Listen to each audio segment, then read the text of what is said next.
ask you something honest. Think about where you were financially 5 years ago. Maybe you were stressed about rent. Maybe you were eating cheap just to get through the month. Maybe you told yourself, if I just made a bit more, everything would be fine. So you worked harder. You got the raise, maybe you got the promotion, maybe your income doubled. And yet, here you are, still feeling like it's not quite enough. Still feeling like one bad month could unravel everything. Still feeling like you're one emergency away from being back at square one. And the terrifying part? You're not alone. People earning £30,000 a year feel this way. People earning £130,000 a year feel this exact same way. Doctors, lawyers, business owners, high earners with nice cars and bigger apartments, quietly anxious about money every single day. So the question isn't, how do I earn more? The real question is, why does more money never actually feel like enough? And more importantly, what can you actually do about it? That's exactly what we're getting into today. And by the end of this video, you're going to understand something about your relationship with money that most people never figure out, no matter how much they earn. Here's the thing about the human brain. It was never designed to feel permanently satisfied. There's a psychological concept called the Hedonic Treadmill. The idea is simple. Every time something good happens in your life, you feel a spike of happiness or relief. But then, within weeks, sometimes days, your brain adjusts. That new normal becomes the baseline. And suddenly, what once felt like more than enough just feels like normal. Think about your first proper paycheck. Remember that feeling? You felt rich. You thought, I can actually breathe now. Fast forward a few months, and that same amount feels tight. You've upgraded your lifestyle without even realizing it. Nicer food, a better phone, a slightly nicer area to live in. Small upgrades, each one totally justified in the moment. And this isn't a character flaw. This isn't you being greedy or irresponsible. This is literally your brain doing what it evolved to do. Push you to keep going, keep acquiring, keep surviving. The problem is, that evolutionary mechanism was designed for scarcity, for a world where you needed to keep hunting, keep gathering, keep building. But we're not in that world anymore. And yet the mechanism is still running, full speed, convincing you that just a little more will finally be enough. It won't be. Not until you understand it. Now, here's where it gets really interesting. And honestly, a little uncomfortable. For a lot of people, financial anxiety isn't just a feeling. Over time, it becomes an identity. If you grew up in a household where money was always tight, where your parents argued about bills, where you watched adults stress about what things cost, your brain formed a deep subconscious belief. This is how life works. Money is always a struggle. There's never quite enough. And even when your external circumstances change, even when your bank account genuinely improves, that internal belief doesn't automatically update.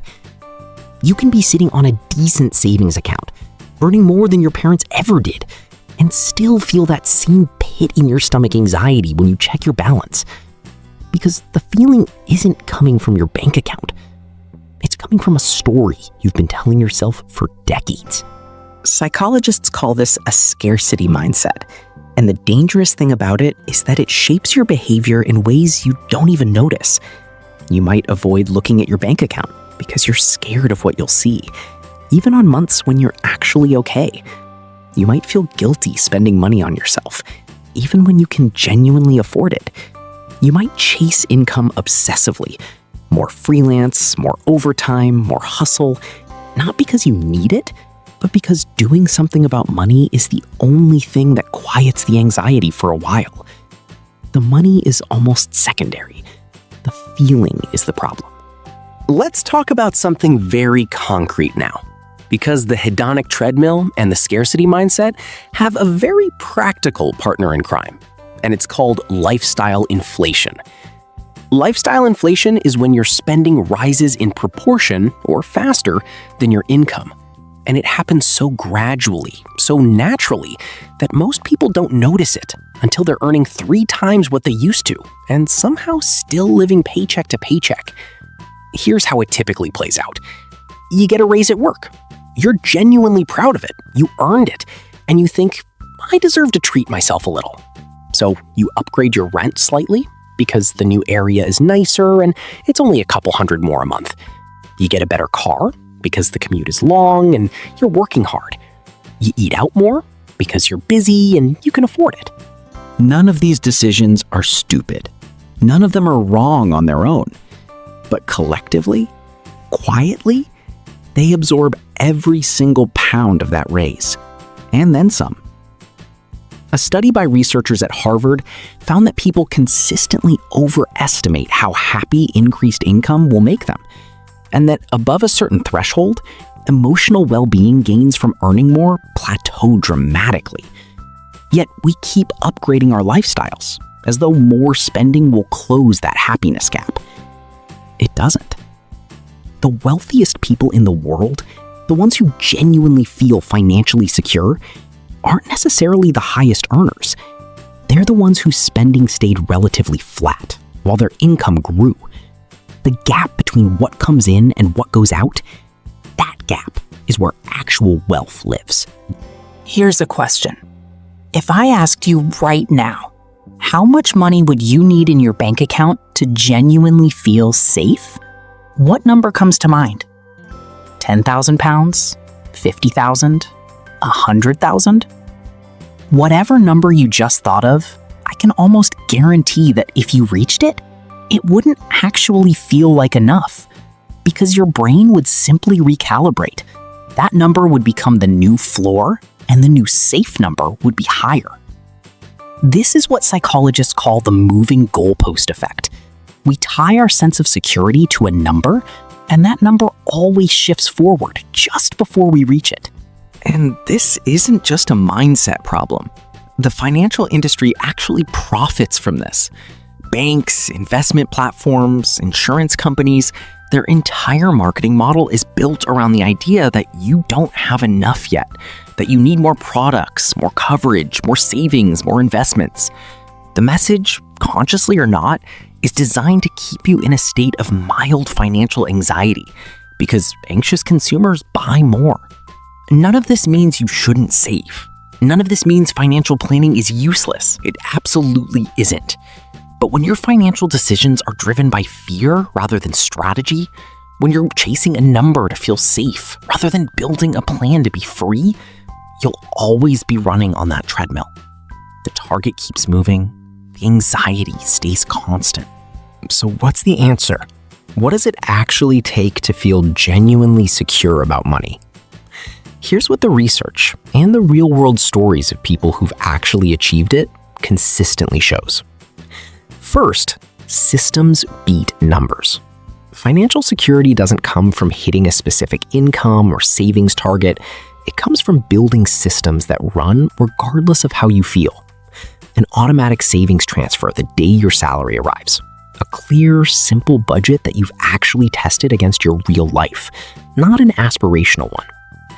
A small emergency fund that you don't touch and don't count as available money.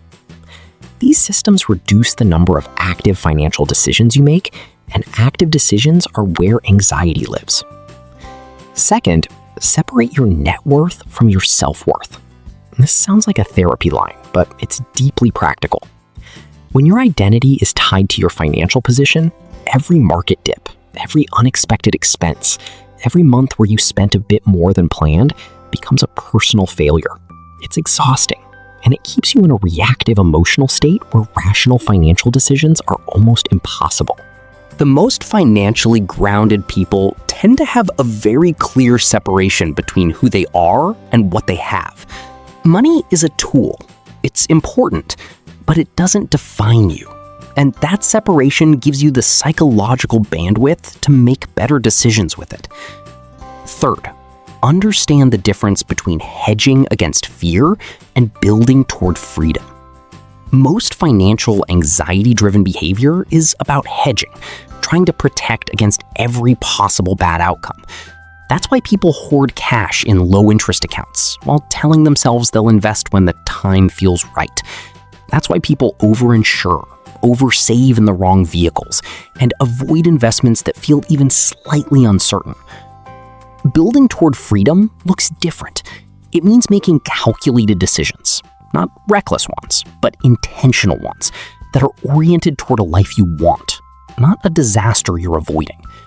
Here's what I want you to take away from this. The reason you'll never feel financially safe from income alone is because financial safety, real, lasting financial safety, is not a number. It's not a salary. It's not a savings balance. It's a relationship with money that you build deliberately over time by understanding how your brain works, how your habits are formed, and what you're actually chasing when you chase more. The anxiety you feel isn't proof that you're failing. For most people, it's proof that no one ever explained any of this to them, that they inherited a feeling from people who never had the tools to work through it either. But you can break that cycle.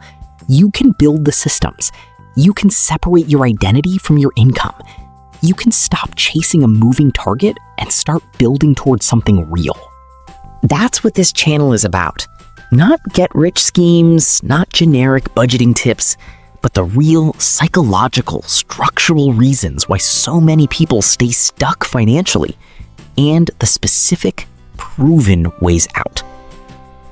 If this video made you think, if it gave you something to chew on, subscribe to Beyond Income, because every week we go this deep, sometimes deeper. And if there's a specific financial trap you want us to break down next, drop it in the comments. I read every single one. I'll see you in the next one.